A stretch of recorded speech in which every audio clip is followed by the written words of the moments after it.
Hi. Um, First, let me start off by thanking the South Asia University for giving me this opportunity to speak at the South Asia Economic Development Conference. Uh, I'm, I'm, I'm sorry I can't be there physically, but I hope all of you had good interactions, and I hope you enjoy this paper, and we can have discussions right after this particular recording is over. Okay.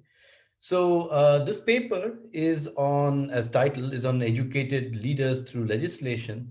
It's about trying to legislate to get educated leaders, right? And the particular paper is asking, so what is the implication of doing this in the medium to long run? Okay, I must add that this paper is with Shubhashish Dey, who's faculty at University of Warwick, and Rolly Kukreja, who's a final year PhD student at ISI Delhi. Okay, so why educated leaders, right? And well, it seems educated leaders matter for outcomes. So this is based on literature across countries. So if you compare countries, over time or even across space, it seems that there are countries where you have educated leaders typically tend to have higher economic growth, right? When it comes to education, educated leaders doing something for education, which is typically thought to be a social good, we also observe that educated leaders lead to higher education of citizens. So that's another good that educated leaders do. Um, the results for this are slightly controversial in the sense that people do find that this is not a unanimous verdict. For example, this paper by Lahotia and Sahu in 2020 finds that in the case of India, this effect of having educated leaders is only true for developed regions, right? And it's only true for very high levels of education, right? But having said that, in the literature of political economy and in terms of when we think even in the social narrative about who's a good leader, education is often used as a proxy for quality of leaders. Okay. Now, based on this premise and this social understanding of what the link between education and quality is, some governments have tried to legislate minimum requirements for education. Okay, it's been done in Pakistan in 2002, and I will talk about that paper in a bit. It's been done in it was done in two states of India, Haryana and Rajasthan in 2015, and more recently in Assam.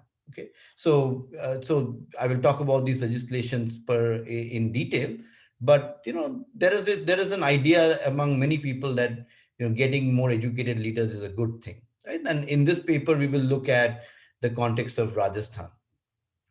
Now, while there is a kind of a social narrative that educated leaders are good, there is also a backlash against this kind of thinking, right? And this is this has been summarized by Rohini Pandey in this website called Ideas for India, which talks about research all over the world, especially in developing countries and in particular on India. Rohini Pandey says that, well, this idea of getting educated leaders by legislation, right, forcing educated leaders by legislation, reflects a less enlightened agenda, right? And the reason is, if you have legislation that requires a particular level of education for leaders in a society that is like India, so many developing societies in the world, including countries around in South Asia, this will lead to an underrepresentation of disadvantaged groups who tend to be less educated, right? Like women in villages, uh, scheduled castes and scheduled tribes who are the lowest rung of the social order in terms of ethnic groups in a country like India. Okay. So if you legislate on education, you might actually be harming them. What do we do in this paper? In this paper, we study the longer run impact on political leaders and on competition. So, by competition, I mean political competition, of a one time exposure to a minimum education legislation, right? So, what we want to ask is, if there is a particular period in which a legislation is enacted, right? And then at some point, this legislation is removed. What happens in subsequent elections in those same areas, right? And what we want to look at is we want to look at as outcomes what happens to selection of leaders, what kind of leaders do you get, what happens to political competition, right? But all of these outcomes we want to look at them once the legislation is removed in subsequent elections. So when I say one time, it means that at some point this legislation comes in place, then it's removed, and now we want to see what happens later. Okay, so you could ask, once you you take a particular constituency, you put a legislation on it. Of course, that legislation will automatically improve the education of the leaders, get you higher educated leaders just because of the legislation. And then at some point you remove it, right? And then the question is, does it go back to being like the pre-legislation period, or is there a change that happens which is much more permanent, which in economics is often called hysteresis? So we try to examine this question in the context of Rajasthan, in a particular state of India adjoining Pakistan. We look at three elections for rural village councils in this rural setting. So, villages of India often come together to create one council, which is called a Gram Panchayat. This is the level at which it's a decentralized body, a political body that makes decisions on local things for a host of villages, for a group of villages, right? So I will refer to this as a GP for the rest of my talk, but often may refer to it as a village. But the implicit idea is that it's a council of members from different villages. I'm going to look at three elections: 2010 election, 2015 election, and 2020 election. And the reason for looking at these 3 years is that in 2010 election, there is no legislation in the elections that are fought. In 2015, so 2010 serves as a base year for what we want to look at. That's the world as it was. In 2015, elections are fought under this minimum education legislation, which I will tell you about in a bit. So, however, this legislation is reversed in 2018. So the next election in 2020 is in fact fought without legislation. So it's almost like 2010, right? Back to no legislation. Because the elections are fought only one time under this legislation, so I call the elections or the legislation as a one-time exposure. It only affected one election, right? And it should not have affected 2020 election, except for whatever changes it set in motion. So our outcomes that we will measure, so we will look at the base year in 2010. We will look at this one-time exposure, which I will tell you the exact timing of it, and then we will look at 2020 to see what happens to election outcomes as a consequence of that legislation. So that's the basic idea, and I will go much more into details of what we do and what outcomes we look at. So the schema of this talk is I will briefly connect you to the literature, and you will get a sense of why this is an important issue. I'll describe the data that we use. I will talk about identification, since there are master students at various levels of their degree. Let me just say that the word identification is another way of saying how do we know that the changes we see in 2020 are because of the legislation and not because of other changes in the world, right? So, for example, as I've pointed out, I'm going to look at changes between 2010 and 2020, but that's a decade. Many things changed during that. How can I identify that the changes that I see are in fact because of the legislation and not because of other changes in the world, right? So this is called identification in most of empirical work. And so we will discuss, this is the heart of empirical work. So we'll discuss, and I'll discuss in some more detail because I would want a lot of master students to start thinking in this particular way.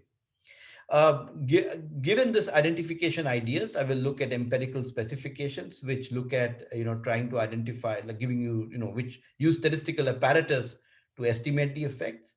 I will display the results in the results section, and then I will talk about a lot of validation checks which are required to convince you that my argument is correct.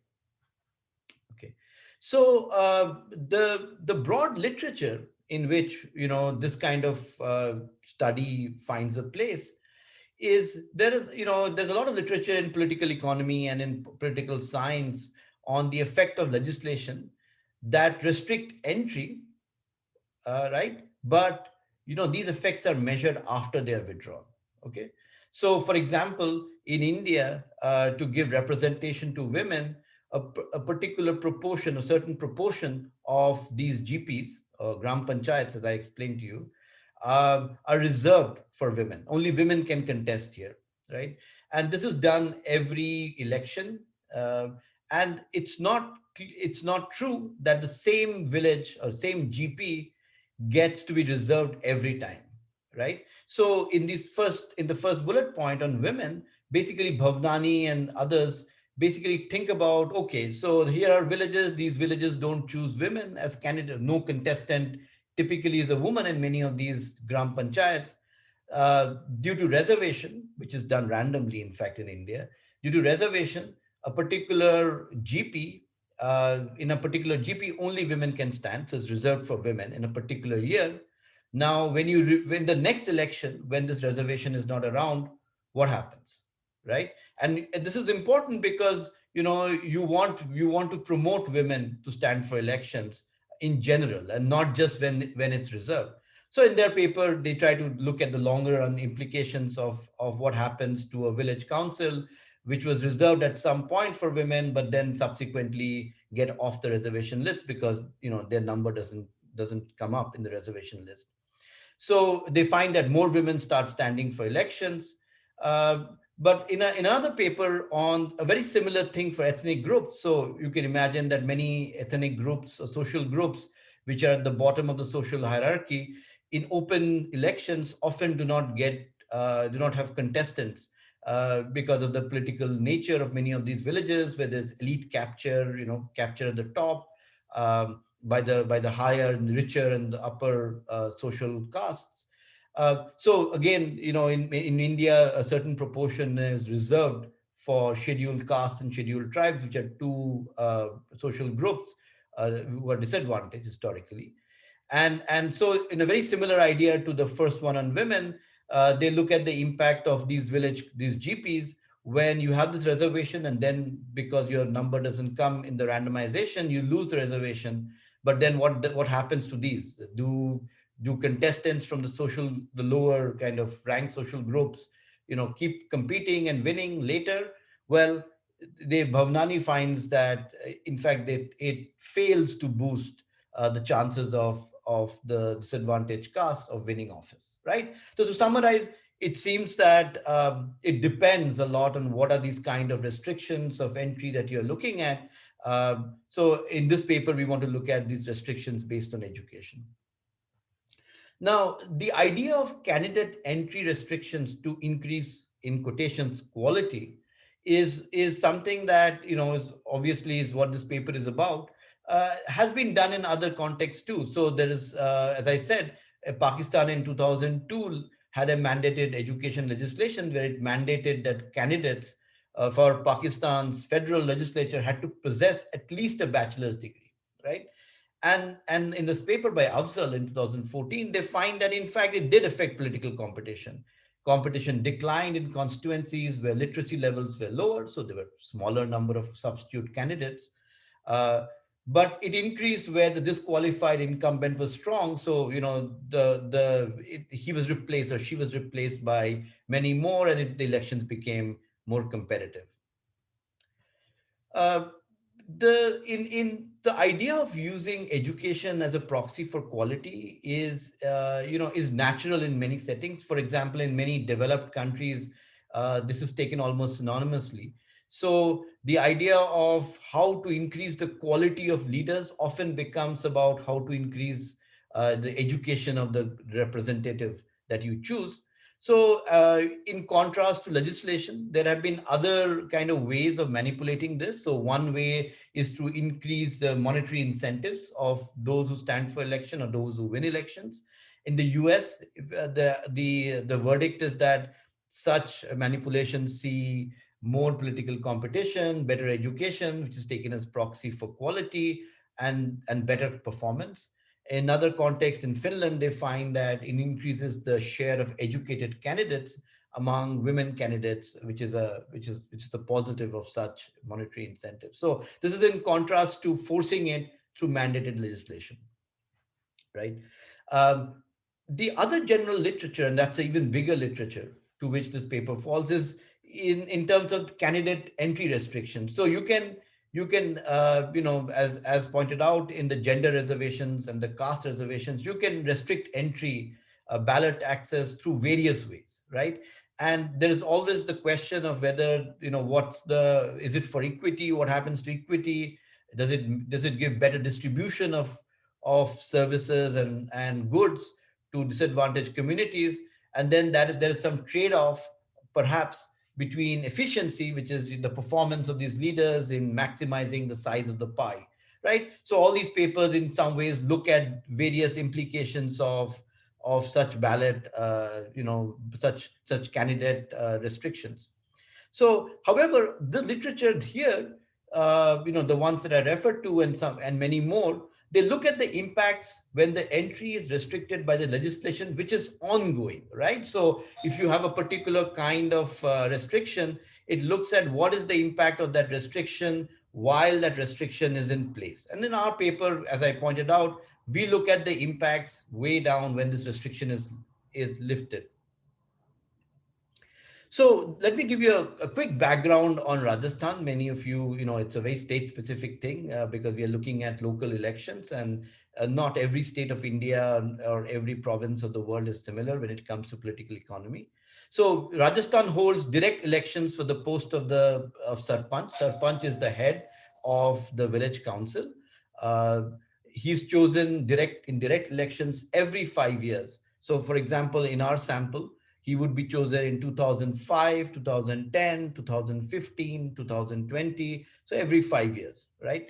I'm going to refer to the word GP as I told you earlier, as the village council area. Sometimes I'll refer it to as a village, but it's a similar kind of idea. And I will refer to the village leader as a village leader many times, but I may use the word sarpanch interchangeably. So just remember that. So what happened in Rajasthan? In December 2014, the Rajasthan government introduced an ordinance stipulating minimum education requirements, qualifications for candidates contesting panchayat polls. So it required eighth class. So when I say panchayat polls, I mean GP, the elections for the GP. So it required eighth class completion for Sarpanch candidates. So all the leaders had to be, or the contestants for this position had to be at least class 8 pass. And then, because it was sensitive to some extent on the fact that this might rule out some people from disadvantaged castes, it had a lower requirement for candidates who lived in scheduled areas. So these are areas where the population of the disadvantaged communities, especially the scheduled tribes, is large. So it required only a fifth class completion. Okay. Now, Panchayat elections in were held in January 2015 and were held under these restrictions, right? But once it was held, there was a lot of controversy about what people thought, whether this is right or wrong.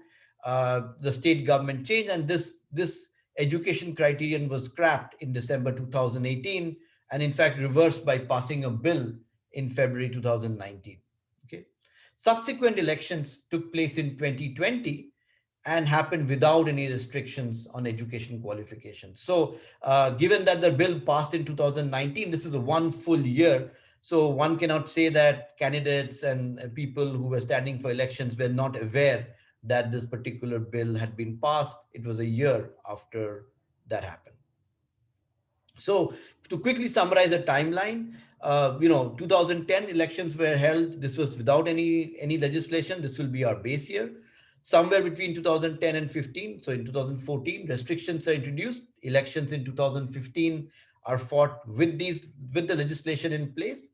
At some point in 2018 and 19, restrictions are removed, and we observe outcomes in the 2020 elections. Okay, we will not look at the 2015 election results. That's in the paper. You can look at it.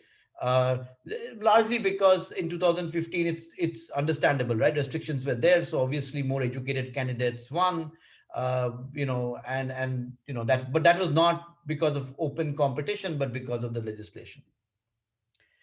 So the data sets that we will use are these data set political economy data sets that we have compiled for 2010 and 2020 from the Rajasthan State Election Commission. These are detailed in terms of candidate names, education, age, gender, caste categories, vote shares of the top five candidates in 2010. And in fact, in 2020, we have the vote shares of the winner and the runners up. Okay. Um, you know, and of course we have all the other information for 2020 also, which is, the name, the education, the age and gender. Okay, so this is a very disaggregated information on all those who stand for election. I must point out here that while a lot of candidates stand for election in Rajasthan, by the third candidate it's pivotal, meaning that the top three candidates typically get, more than 85% of the vote. Okay, so it doesn't really matter that we don't have data on all the other candidates. The election is going to be with 8,000. I mean, the number of GPs in Rajasthan are 8,000 in 2010. But sometimes these GPs, these villages are too big because population grows over time. So what is done is basically boundaries are redrawn to make them equal in size. So that happened after 2010, and so the numbers increase to 11,000. So you get many more GPs, but then it becomes difficult to compare village councils whose boundaries are different. So what we do is we try to follow the same GP over time. And so for that, we use the sample of GPs where there were no boundary changes between 2010 and 2020, so that we are comparing apples with apples. Okay. So the final sample we have is 3755 gram panchayats, and so about 50% of the 8,000 that were originally in 2010. Okay, now we will tell the story in terms of the political economy, but we also want to report some results on, what happened in the period between 2015 and 2020, and in fact even before that. So we are going to look at data on public works program called NREGS, National Rural Employment Guarantee Scheme, to look at outcomes at these gram panchayat levels. We'll also complement this data with night lights data from a satellite for the period 2012 to 2019 as a proxy for economic development, to understand what is happening at the GP level and what some of the leaders who were chosen at various points are doing. As you can see, it's a legislation on education. So it's good to understand what is happening to the education systems in this particular villages or gram panchayats we are looking at. So we will complement this with the data on schools from the DICE, which is the District Information on School Education. We will also use the SECC, which is the socioeconomic caste census data, to get the education and age distribution of each village and each gram panchayat.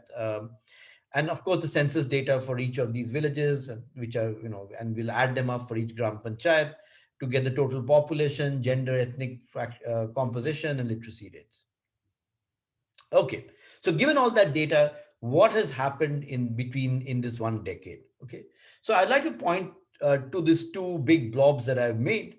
So we are looking at the education of the village leader, the sarpanch. Okay, so the left side, the red blob, is basically is the proportion of leaders who have studied only till class 4, right? At most. So they could have studied less too, they could be literate. So you notice that there's a sharp drop in the proportion of village leaders from 51% to 27%. So this is the proportion of those who are studied, only till class 4, right?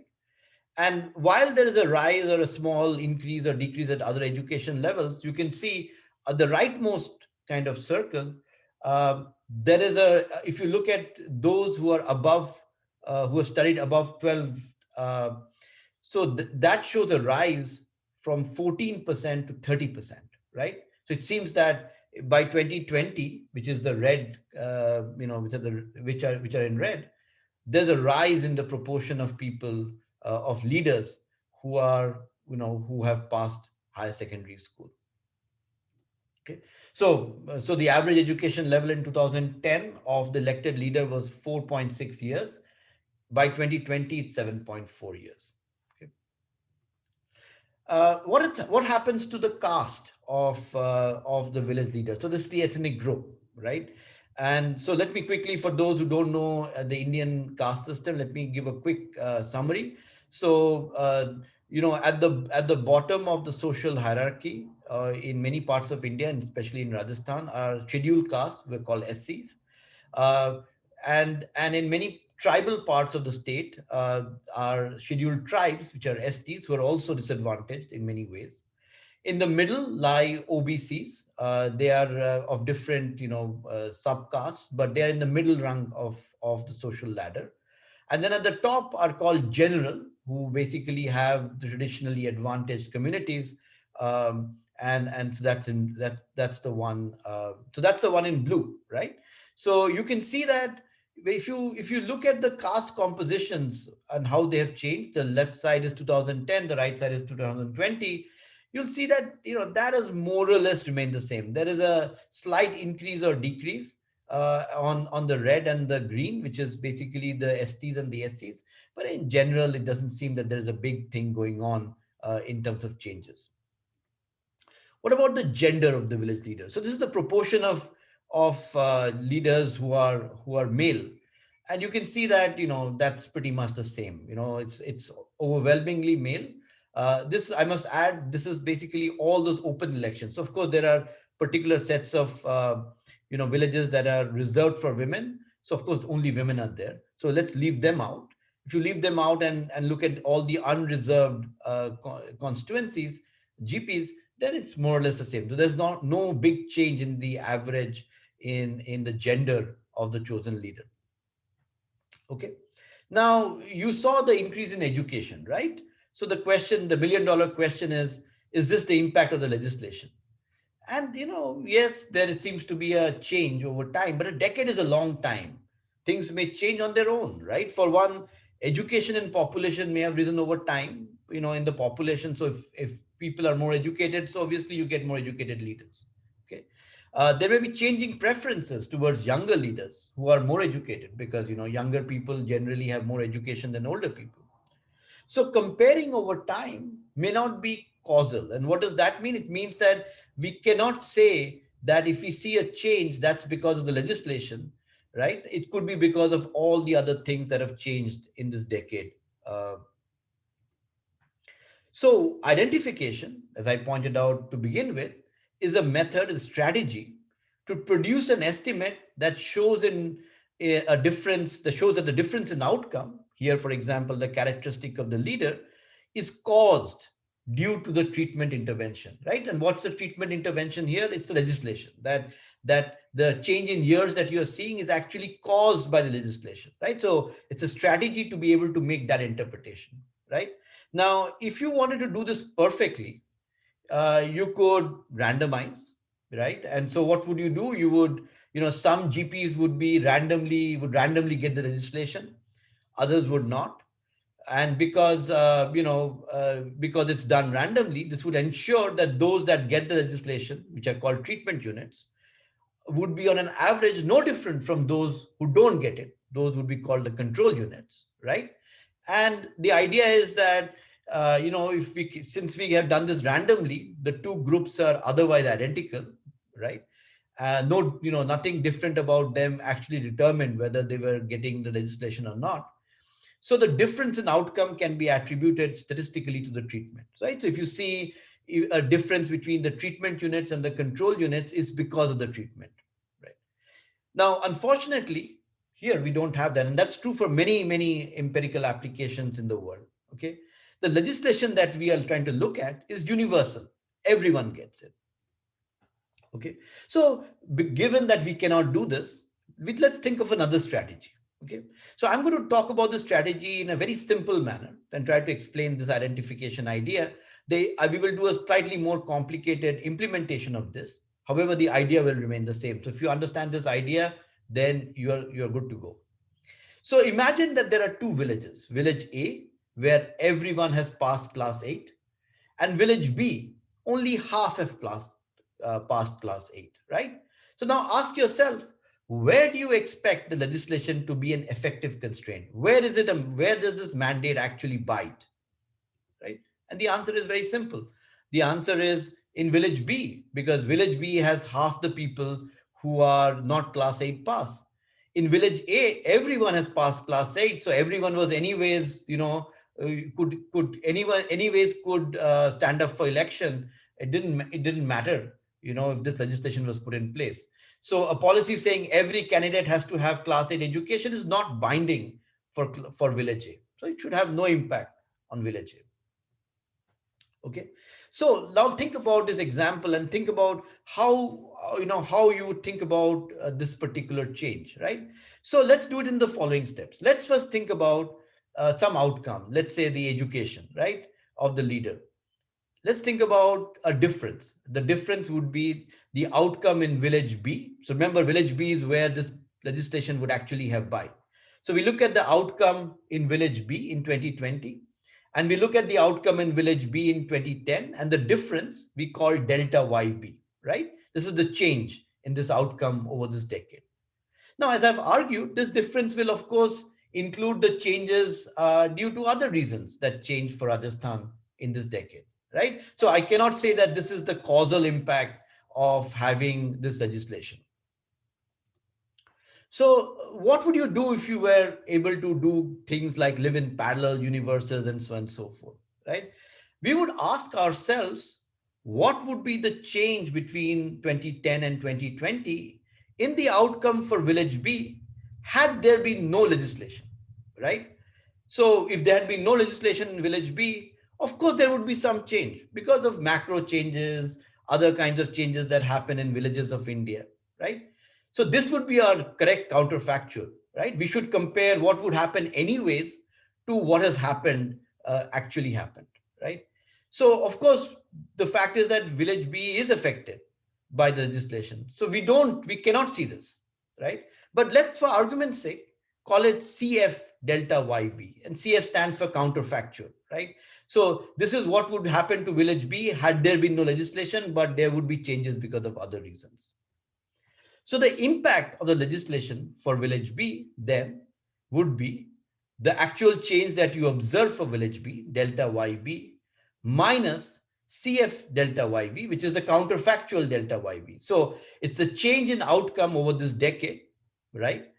Minus the change in outcome without legislation due to other changes, right? And if we do that, then this net difference is in fact the effect of legislation, right? So from the overall change, you're removing basically whatever would happen without the legislation. So what remains has to be the effect of legislation, right? Now, great idea. It seems very simple. But the problem is we don't observe the counterfactual of delta YB, right? The CF delta YB. We don't observe it because, of course, the village cannot live in two parallel universes. Either it is under legislation, it has an effect there, or it doesn't. So let us do in our strategy something else. Let us calculate another difference, but for village A, right? So remember what village A is? Village A is those villages on which this legislation has no bite. Okay. And define very similarly to B, delta YA, the change in outcome in village A in 2020 minus the outcome in village A in 2010. That's a change in that decade, right? Note, because this policy is non-binding for A, delta YA has nothing to do with the legislation because the legislation had no effect on village A, right? And then we ask ourselves this question: can I use delta YA as a substitute for CF delta YB, right? So can I use the observed change in the decade for village A as a substitute for the counterfactual for village B that I don't observe, right? So if I do, the assumption here would be that if village B was not a village where the legislation was effective, right, it would change very similarly to village A, right? So if the legislation was not there, then village B would change very similarly to village A. Okay. Now that's an assumption, and how do we know that assumption is true, right? So there has to be some proof, otherwise we might be completely off, we might be completely wrong. So such strategies where we try to replace CF delta YB by observed delta YA requires some validation. Okay. So here's the kind of validation that we will do in this paper, but just to kind of, I mean, they are applicable in many, many empirical applications. So let us think of another period before 2010, right? When no village had any legislation. Okay. So let's say we compare 2005 and 2010, right? Both village A and village B, none of these legislations are in place. We can check if during this period, in fact, delta YV was equal to delta YA. So that, in other words, that the changes in village A and B were identical. So there was no legislation and they were basically the same kind of changes in these villages, right? And if we find that that is true, then it may be safe to assume that that would have been equally true after 2010. So in which case, counterfactual CF delta YB equal to delta YA is not a bad assumption. We can take that and run with that. Okay, so what would we do? We would come back to 2010 and 2020. And remember, we want to calculate delta YB minus this counterfactual for which we have no data. So what we do is we substitute delta YA for this counterfactual.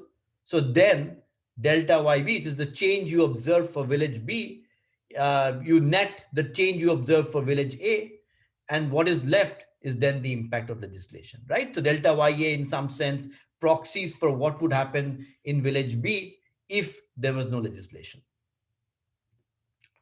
Now, do we always require that, right? Now, let's suppose there's another situation where actually I look at 2005 and 2010, and it reveals that delta YB is less than delta YA. So the village A, in fact, changed much more than village B, right? So now what should I do? So let's say if I use delta YA to now substitute for CF delta YB. So I use actually the delta YA in the difference that you saw. Then what kind of bias should I get? Well, then I'm probably subtracting too much in the difference, right? So I'm assuming that the village B would change much more without the legislation as compared to the actual truth, right? Now, this will, of course, bias our results. However, it will be an underestimate, right? Because, I will, when I see a change in the village B, and I assume that, oh, it would have changed so much in, even without the legislation, but that is actually a larger number than it should be. So I'm netting out a larger number than it actually is. Then it will basically be an underestimate of the difference. Okay. So now, is that okay? Well, if you want a perfect number, it's not okay. But underestimation is fine for many empirical problems if you want to show that the difference due to legislation was positive, right? So if you want to show that delta YB minus, this what would have happened otherwise actually is positive, then you're biasing yourself against proving your result, right? And then that's fine. In all sciences, if you bias yourselves against finding your result and you find some result, that just says that there is something happening, right? So contrast that, for example, let's say you find that in 2005, between 2005 and 2010, in fact, the change in village B, delta YB, was in fact larger than the change in delta YA, right? So now, if you use delta YA to substitute for CF delta YB, so you assume that what is happening in A is a substitute for what would have happened in B, then we are subtracting a number smaller than what we should actually subtract, right? So if you subtract a smaller number, then you are biasing yourselves to finding a positive effect, a positive difference, right? Now that's biasing in the direction of finding a result that you want to prove. That is not valid, right? That no empirical strategy would allow you to do that. So to summarize, to validate this assumption, it must be that I observed the two villages A and B before any legislation, say between 2005 and 2010. And I must see either that the changes in B and A were the same during this period, or you could get away by showing that the changes in B were actually smaller than the changes in A, in which case you will get an underestimate, but it will still prove the point that the positive changes that you see are actually because of the policy. Okay. Only if these conditions are true can I say that there was a positive increase due to the legislation. So what do we do? It's, if this idea is kind of, you understood what this idea was, we will follow a similar idea here, but define our treatment intensities effects in intensity terms. So recall that in this example I said, well, there is a 50% of the village can stand for election, that's one intensity, and the other one, well, everyone could stand for election anyway, so the intensity, the effect that the policy had was zero, right? Now, in the data, there will be a whole continuum, right? So we assume that the higher proportion of election contestants, called the candidate pool, who have less than class 8 education in 2010, so larger, higher that proportion, the larger the constraint due to legislation, right? So if the proportion of people without class, who have less than class 8, which is the requirement for standing for election, if that number was large, then of course this legislation would have real impact on this village.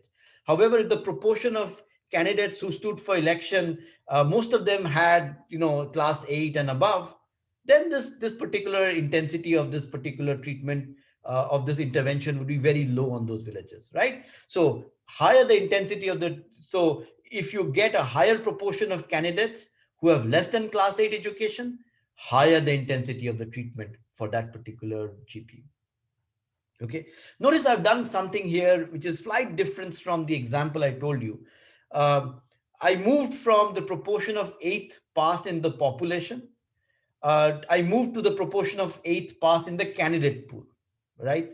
And the reason for that is the correlation between the education of contestants and the education of the population is fairly low. It's 0.15, the correlation, right? So if you define constraints and how binding it is based on population, it may have very tenuous link with actually what the contestants in the election. So we use the contestants in the elections in 2010 to define the intensity of the treatment, the effect of the legislation. Okay. So now the first question you can ask is, well, you're comparing, in some sense, you're defining the treatment as those where many people, who are less than class 8 pass, and those who have, fewer people who are class 8 pass. But that means that these areas are different, right? So in our example, if village B has less educated candidate pool, um, from village A, then how can we compare village A and village B, right? Notice we are not comparing them at any given point in time, right? So I'm not taking just 2020 data and saying, let's compare the two sets of villages. What we will do is we will compare the changes in them, the decadal changes in them, 2020 minus 2010, right? So the assumption whenever you do a net change for a particular GP is whatever is different about village A and village B stays the same over time, right? So in 2010, it was, the particular peculiarity of the village was there. In 2020, the same peculiarity is there. So if I compare this particular village over time, then, if that peculiarity stays constant, and that's an assumption, then when we look at changes for each village, this difference cancels out, right? This is what is called a panel data model, which looks at changes over time for a particular unit. And by doing that, you remove what is different, but of course, what is constant. So this change, this peculiarity cannot keep changing, right? So the peculiarity, whatever is peculiar but stays the same over time, is differenced out in all kinds of panel data analysis. Okay. Now let me be so basically, because we are looking at the same GP over 2 points in time, the village level differences per se don't have a role to play. They're already accounted for. Okay. Now let's be more precise about what the exact treatment, variable, how we define the intensity of treatment. So we use the percentage of the top 5 candidates for whom we have data who are not eighth pass in 2010, right? So that's but the baseline, we decide what the level of intensity is. In the scheduled area, of course, the requirement is fifth, so that's the binding level of education. So we define our treatment based on the percentage of candidates who did not pass class fifth in 2010, right? Only for those areas. Okay, so the another way to think about this particular treatment is this is the potential candidate pool that was disqualified from contesting and was potentially replaced by more educated people. Okay, now the second question to ask is there variation in this treatment intensity, right? And the answer is a fair bit. 10% of GPs in 2010 have zero intensity. All candidates are above class 8. 32% of GPs, on the other hand, have full intensity. All candidates, are below class 8, right? No one crosses the threshold, right? But there are many, more than 50%, who are in a continuum somewhere in between 0 and 100. Okay. Remember, higher the intensity, lower the initial level of the candidate pool in 2010. Okay. Now, what is the empirical model that we want to estimate? So we are going. This is one of the empirical models that we will estimate. On the left hand side is the outcome we want to look at. So one of the outcomes is the education of the sarpanch. We look at G stands for a GP, P stands for a panchayat samiti, which is a higher level of administration than the GP. So many GPs lie in one block, many blocks lie in one district. T refers to time. There are two periods of time, 2020 and 2010. As I told you, Sarpanch education is the years of education of the elected leader. Uh, Post is a dummy variable, it's a categorical variable, takes the value 1 if the data is from 2020 and 0 otherwise. Uh, we use GP fixed effects, which means that we are comparing. It's another way of saying that we are comparing the same GP over time. Of course, there are other things that change for the same GP over time. For example, the reservation status can change over time. Some years could be women reserved for women, others it may not be. Literacy rates change over time. We are going to control for all those things as covariates. But there are still things to worry about in that specification, right? The variable that we are interested in is the parameter we are interested in is beta 2, which measures the impact in 2020 of, of the intensity of treatment. So that post into percentage below eighth is the impact of the particular legislation. Now, there are things to worry about still. What if GPs we are comparing have different trends in education, right? So, what would happen if that was so?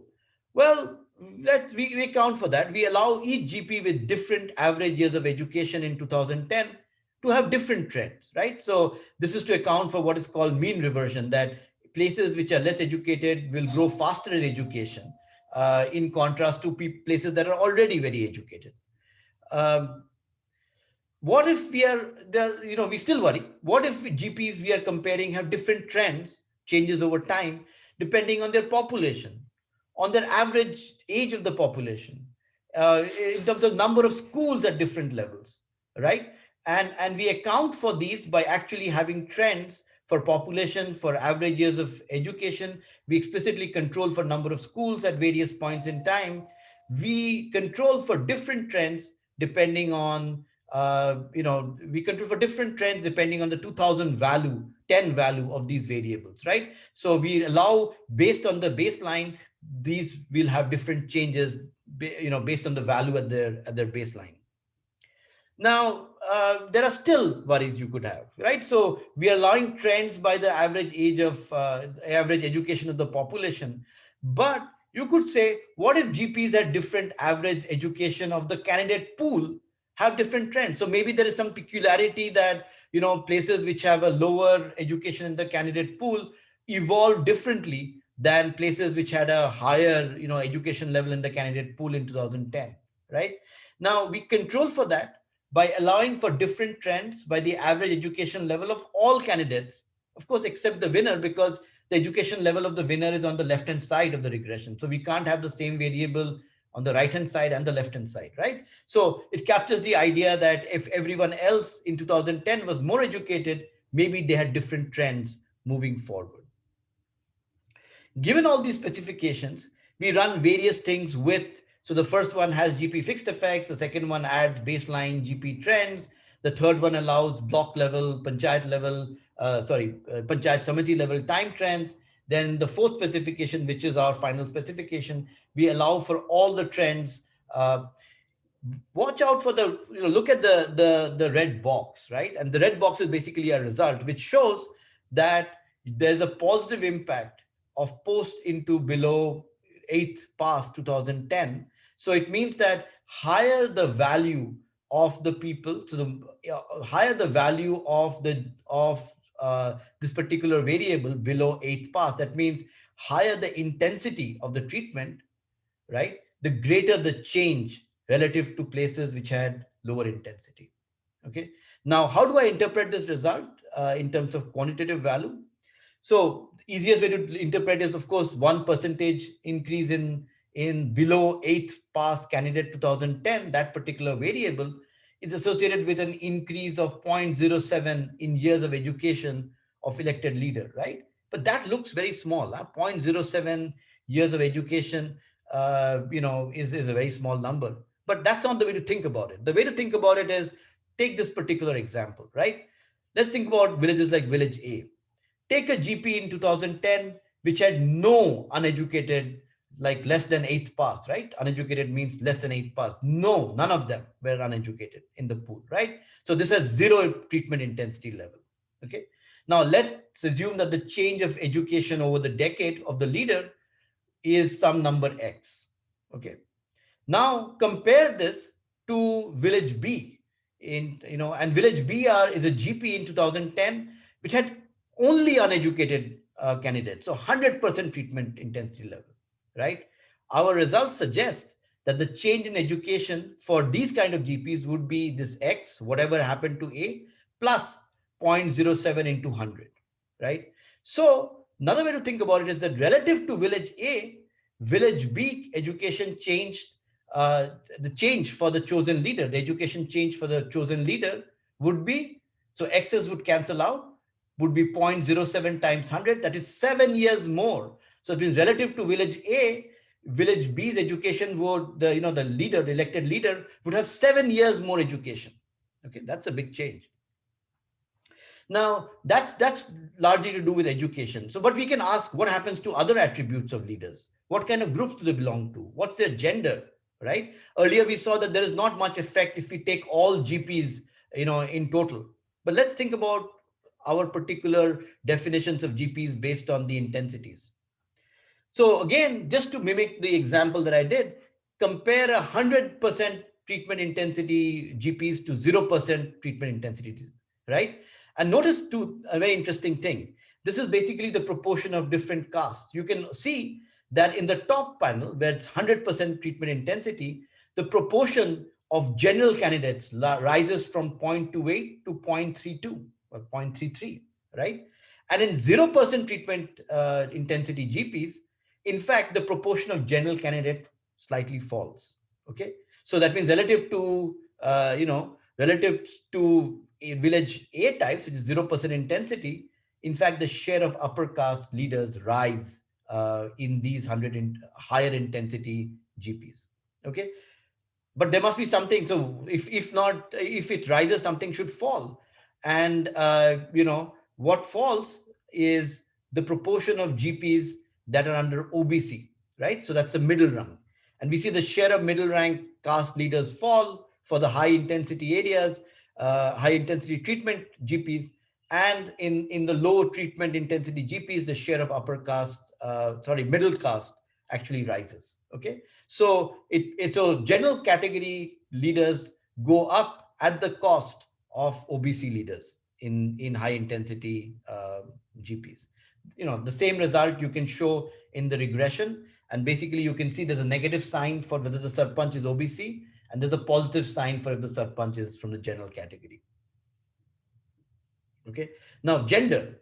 Similarly, you observe that the share of male leaders rises in high intensity GPs and it falls in low intensity GPs, right? So it means that more males, right? The probability that the sarpanch is a male is in fact rising over time for places which have high intensity, which got affected by the legislation most. Okay, so you get more educated, but you get more general and you get less females. Okay. Now, so I told you when I did this that, of course, we are doing this with some assumptions, right? So there has to be some validation of the strategy. So here's a validation using 2005 and 2010 data. We don't have data for, election results are not available to us for all the GPs. So we have a collection for few districts on which we run this particular thing. The bottom panel, just panel B, just shows us that if you run what we have run already for this subsample, we get the same result as, for the whole sample. So the fact that we look at the smaller sample does not really mean that our results are different, right? So now let's try to validate for this subsample. And you see that the sign there is negative, right? In panel A, the changes between 5 and 10, which means if you recall that, yes, it's not same, the trends are not the same, but it's negative. It means that we are underestimating the impact, right? So these B-type villages were in fact showing a decrease in education of leaders relative to A-type villages, right? Right. And later we show that actually the thing flips. Now, the same thing is true for caste of the elected sarpanchas. So, in fact, these villages, these high intensity villages, were in fact choosing more OBCs between 5 and 10 and less general. And now that's flipped. And if you look at women and males, it was equally true that between 5 and 10, B type villages were less likely to vote in males, so more likely to vote in females. But now, post between 2010 and 20, post legislation, that has flipped. Okay. All right. So that's in terms of candidate characteristics. What about political economy? What? So one way to measure political economy is vote margins between winner and loser, right? So how close was the election, right? And we see that the vote margin basically rises. So winners win with a larger margin as compared to the people who lose. Okay, it means that the elections are less competitive in these high intensity GPs that have been affected by the legislation. Okay. Now there are other results. That those who won in 2015 do not win again. Re-election rates anyways are very low in Rajasthan. We see that the average education level rises, so not just the level of the elected leader, but actually the average education level of all the candidates who stand for election. But if you control for that, our results still go through. So it's not. So of course, the average education of the candidate pool plays a role, but it is not what explains the rise in education of the contestants. Okay. Perhaps the voters had increased preference for educated leaders because they liked, because these guys did something good, right? And so what we do next is try to look between 15 and 19 when these, because of the legislation, you had these educated leaders. And basically what we do is we try to exactly use the same regression, saying that, well, these high intensity areas must have been affected most between 15 and 19. And we find mixed results. We see, of course, that it seems that these high, the places which are affected most by the legislation, while the guy was in, so between 15 and 19, the legislation is in place. That means that the elected guy is a guy who won because of the legislation. We see some rise in number of households and persons who work in public welfare projects, which say that educated leaders, in fact, do something. But we see no results on nightlights activity, which is a more objective measure of activity from space, and it correlates with economic activity. We don't see. So results are mixed on that. Okay. We, of course, see the candidates and new leaders are younger in places with higher treatment. So seems to indicate that voters have preference for candidates that are educated. But remember, the high treatment places have worse education in older candidates, right? That's why the treatment is defined as such. The candidate pool was not very educated, these older guys. So now if you want educated people in these places by 2020, you will have to go to younger candidates, right? To get these guys. And so basically we contend that that's why, we get younger leaders in these places. But you could say the same thing, that maybe the younger leaders is what drives all our results, that people like younger people and they seem to be the guys who are more educated. Well, if you control for the age of the elected leader, we find that even if we condition for the age of the elected person, we still get a result. So age is only driving part of the story. There is there is an effect on education over and above age. Okay. Now there are various, of course, one always worries because one thinks about the education and how that's evolving in these places. So we take care of it, as you saw, with many trends. We also look at whether these high intensity places had larger changes in enrollment and in school openings, and we find no result. Okay, it's exactly the same as the low intensity places. And then we run various trends by socioeconomic indicators of these villages, education distribution of the population in 2010, landholding distributions, how many people at BPL, all this comes from the SECC data, and we find that our results remain the same.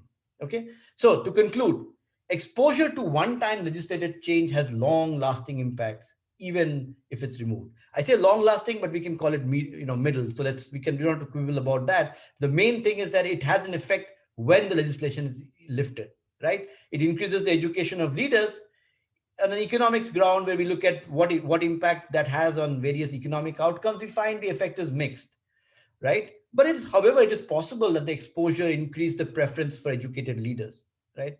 However, this comes at a cost of selecting more upper caste general candidates as well as less women.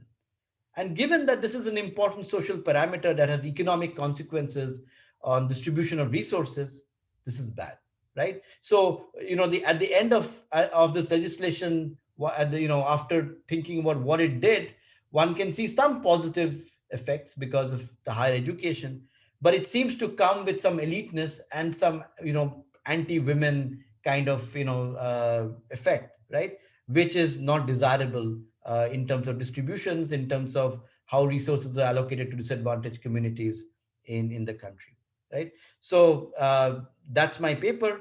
Love to hear your views on it in the discussion. Thank you.